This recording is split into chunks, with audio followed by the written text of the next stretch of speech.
బాల్య దశలో ప్రారంభమైనటువంటి శరీరంలో ఉన్నటువంటి చర్మం అంతా విడిచిపెట్టిన తోక దగ్గరికి వచ్చేదంటే ప్రాణం ఉంది అనేటువంటి మాట ఎలా తీసుకొచ్చాడంటే పాపము మానవుల్లో అలా ప్రవేశిస్తుంది, అతన్ని అలా ఎంటాడండి.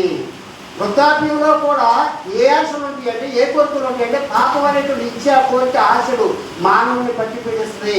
దాన్ని ఎక్కడ జయించగలవు? క్రీస్తులో ఉన్నప్పుడు మాత్రమే, క్రీస్తులో పాతపెట్టబడినప్పుడు మాత్రమే, క్రీస్తుతో అంటకట్టబడినప్పుడు మాత్రమే, మనలో మనం ఎప్పుడు కూడా ఆయన పాద సన్నిధిలో ఉన్నప్పుడు మాత్రమే జయించగలం. కానీ లేకపోతే మనం వల్ల కాదు అని చెప్పి.